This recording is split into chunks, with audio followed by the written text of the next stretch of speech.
मैं ज़रा हिमाचल स्पेसिफिक आपसे बात करता हूं। जैसा आपने कहा कांग्रेस पार्टी ने अपना मैनिफेस्टो निकाला, उन्होंने उसको प्रतिज्ञा पत्र कहा है, आपने संकल्प पत्र कहा है।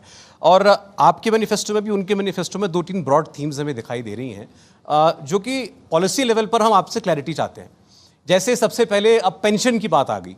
2004 में लगा था मैटर सेटल, जब वाजपेयी जी ने कहा था कि भाई इसकी इस डेट के बाद से पेंशन नहीं मिलेगी लोगों को। लेकिन आज हम देख रहे हैं कि हर राज्य के अंदर पुरानी पेंशन स्कीम के लिए लोग मांग उठा रहे हैं। कई कई जगहों पर आंदोलन भी हो रहे हैं। हिमाचल में भी इस बात की बहुत जिक्र हुआ है। कांग्रेस पार्टी ने इसका ऐलान कर दिया है, आपके मैनिफेस्टो में ये नहीं है। क्या ये पॉलिसी डिसीजन है कि भाई जो हो गया एक बार सेटल है, अब हम पेंशन पर नहीं जाएंगे दोबारा? देखिए, कांग्रेस पार्टी का कोई भी इरादा किसी बेस पर नहीं होता है। लोग डिमांड कर रहे हैं, रख दो भाई, देना तो है नहीं। न उन्होंने कोई कैलकुलेट किया है, न ही उन्होंने इस पर कोई चर्चा की है, न ही उनका कोई होमवर्क है।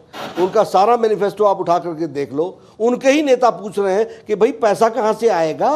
ये उनके नेता पूछ रहे हैं, सांसद रहे हुए नेता पूछ रहे हैं, शीर्षस्थ नेता पूछ रहे हैं। हमने आज अपना मैनिफेस्टो निकाला, हमने कहा ये हम काम करेंगे। The beneficiaries will be so many lakhs.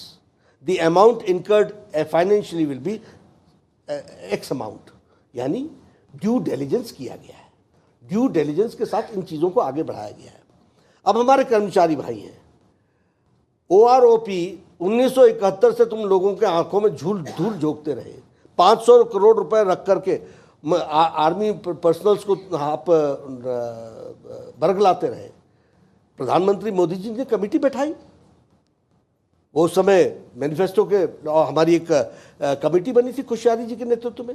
उसने कुछ कैलकुलेट किया, कैलकुलेट करने के वह भी कैलकुलेशन पूरा सही नहीं था, लेकिन उसके बाद उसको समझा गया। उसको समझने के बाद, उसकी बारीकियों को समझने के बाद आज 60,000 करोड़ रुपए दे करके OROP में 1 रैंक 1 पेंशन फौजी भाइयों को पहुंचाने का काम किया है। तो मोदी जी ने आज अगर ये जो जिस बात को कह रहे हैं, क्योंकि we are a responsible political party, लोगों की भी एक्सपेक्टेशन हमसे ही है। वो क्या कहते हैं उसको कोई मानता नहीं है। हम दे देंगे, पूछो लोगों से कि विश्वास है कि दे देंगे, जब आएंगे ही नहीं तो देंगे क्या वो। और उन्होंने कहा हम अनएम्प्लॉयमेंट अलाउंस देंगे, हम 8 लाख जॉब 5 लाख जॉब्स देंगे राजस्थान में। हम इंतजार कर रहे हैं आज दिन तक। हम 2500 बेरोजगारी भत्ता देंगे, हम इंतजार कर रहे हैं देखने के लिए। हम ये करेंगे, हम इंतज़ार कर रहे हैं। हम महिलाओं को 2500 देंगे, इतना कुछ देंगे। हम इस तरीके से फ्री इलेक्ट्रिसिटी हम देंगे 300 यूनिट्स तक, हम इंतज़ार कर रहे हैं। उनसे कोई पूछता ही नहीं है, क्योंकि जानता ही है कि ये उनका कल्चर है। हम अगर कुछ कहते हैं तो हम डिलीवर करते हैं।